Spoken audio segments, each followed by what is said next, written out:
मनोरमा मिश्रा, आप देख रहे हैं लाइव टाइम्स। खबरों की शुरुआत करते हैं। मुंबई में 26/11 हमले के आरोपी आतंकी तहव्वुर राणा से आज फिर एनआईए पूछताछ करेगी। एनआईए हेडक्वार्टर में आतंकी राणा से सवाल जवाब की पूरी तैयारी है। हेडक्वार्टर के बाहर सुरक्षा के पुख्ता इंतजाम हैं। बड़ी संख्या में पुलिस बल को तैनात कर दिया गया है। आपको बता दें, कल पहले दिन तहव्वुर राणा से करीब 4 घंटे तक पूछताछ हुई थी। तहव्वुर राणा को लेकर एनआईए ने नया खुलासा किया है। एनआईए का दावा है मुंबई की तर्ज पर देश के अन्य राज्यों में कई बड़े शहरों को दहलाने की साजिश थी। पहले दिन की पूछताछ के दौरान कुख्यात आतंकी तहव्वुर राणा ने इसका खुलासा किया है।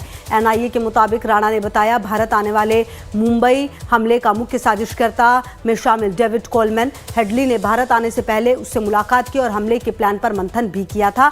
एनआईए ने पटियाला हाउस कोर्ट में जज से इस बात की जानकारी भी साझा की।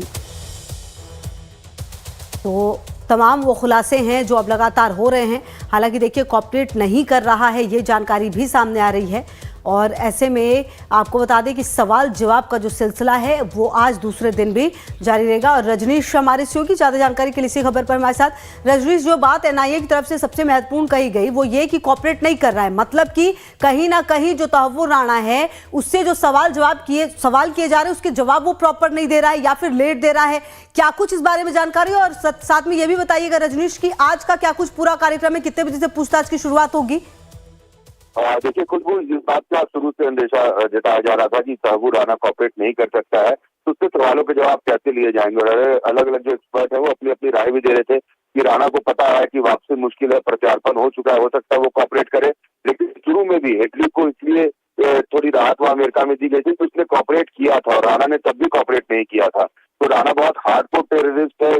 बातों को निकलवाना, सवालों के जवाब लेना, ये एक लंबी स्ट्रेटजी का हिस्सा होगा। राणा ये लगातार इस स्ट्रेटजी पर काम कर रही है। उसे एनआईए मुख्यालय में जिस रखा गया हाई सेल है जो डिजिटली सिक्योरिटी में उसको रखा गया है, साथ ही उस पर नजर भी रखी जा रही है और कोशिश ये हो रही है उससे जितनी ज्यादा हो सके उसकी बातों को निकलवाया जाए। क्योंकि पहले 2 दिन जो स्ट्रेटजी थी खुशबू, उसमें ये बात थी कि उसके पर्सनल बैकग्राउंड को खंगाला जाएगा, उसकी हिस्ट्री को जानने की कोशिश होगी।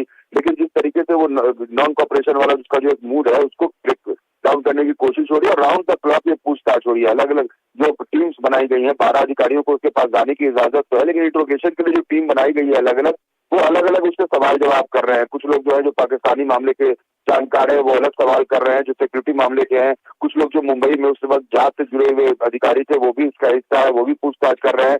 तो इससे राउंड द क्लॉक पूछताछ हो रही है। जिस समय जैसी सहूलियत हो रही है वैसी पूछताछ हो रही है। आज सुबह ही पूछताछ हुई है, तो ये पूछताछ का सिलसिला चलता रहेगा क्योंकि 18 दिन का ही रिमांड है। लेकिन अब सवालों का जवाब राणा से कैसे निकाला जाए ये भी एक स्ट्रेटजी का हिस्सा है और कई सवाल है जिसके जवाब उससे लेने हैं। जी ठीक है रजनीश, बहुत शुक्रिया आपका इन तमाम जानकारियों के लिए। आगे बढ़ते हैं। मुंबई हमले का मास्टरमाइंड तहव्वुर राणा को 17 साल बाद भारत की धरती पर वापस ले आया गया है। एनआईए की टीम तहव्वुर राणा से पूछताछ शुरू कर चुकी है। 26/11 हमले के जो राज तहव्वुर राणा के सीने में दफन है, अब एक एक करके सारे राज उसको उगलने होंगे। लेकिन अब इस मुद्दे पर सियासत भी तेज हो गई है। आपको एक रिपोर्ट दिखा देते हैं।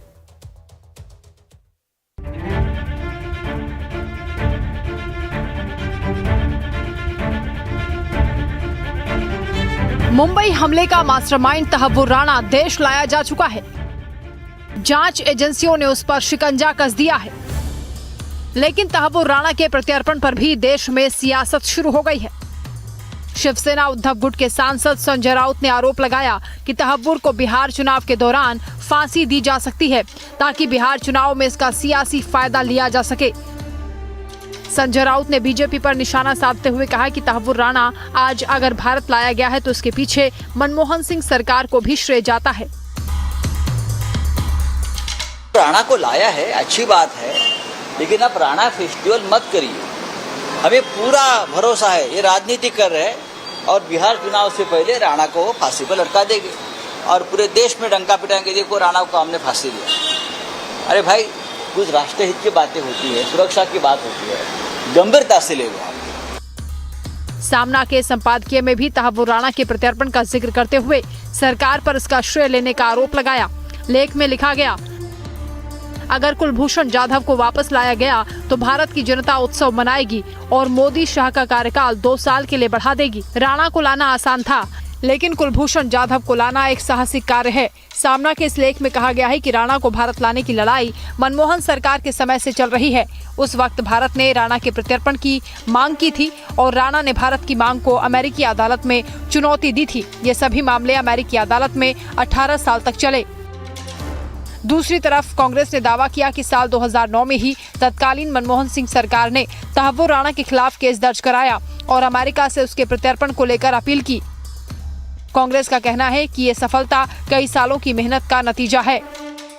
अगर देश में आतंकी हमले को घटनाक्रम को अंजाम देने वाला कोई भी व्यक्ति हो, अगर वो कानून के शिकंजे में आता है तो अच्छी बात है। इसकी शुरुआत यूपीए सरकार में हुई थी, उसका अंत ये हुआ कि आज वो भारत आ गया, कानून अपना काम करेगा और जिसने इस घिनौनी हरकत को अंजाम दिया उसको कानून से सख्त सजा मिलनी चाहिए। ये सब पूरे देशवासियों का मानना है। वहीं बीजेपी ने तहव्वुर राणा के प्रत्यर्पण की टाइमिंग को लेकर सवाल उठाने वालों को खूब खरी खोटी सुनाई है। बीजेपी ने जोर देकर कहा कि तहव्वुर राणा को भारत लाया जाना मोदी सरकार की बड़ी कूटनीतिक जीत है और इस पर सवाल उठाने वालों को माफी मांगनी चाहिए। तहव्वुर राणा जो भारत लाया गया तो इनके पेट में बड़ा दर्द हो रहा है। ये लोग बयानबाजी कर रहे हैं, इसको डिप्लोमेटिक जीत नहीं बता रहे हैं, जबकि ये बहुत बड़ी जीत है। नरेंद्र मोदी जी की कूटनीतिक सफलता है, भारत के पराक्रम का फल है कि तहव्वुर राणा जो पाकिस्तानी ओरिजिन का कनाडियाई नागरिक था, जो अमेरिका में गिरफ्तार था, उसको भारत सरकार ने अपनी कूटनीति रणनीति के तहत उसको वो लेकर आई है। पूरे देश में खुशी। बेशक तहव्वुर राणा का प्रत्यर्पण भारत सरकार की बड़ी कूटनीतिक जीत है और इस पर सियासत को दुर्भाग्यपूर्ण ही कहा जा सकता है। Bureau report, life times. वही देखिए, जम्मू कश्मीर के किश्तवाड़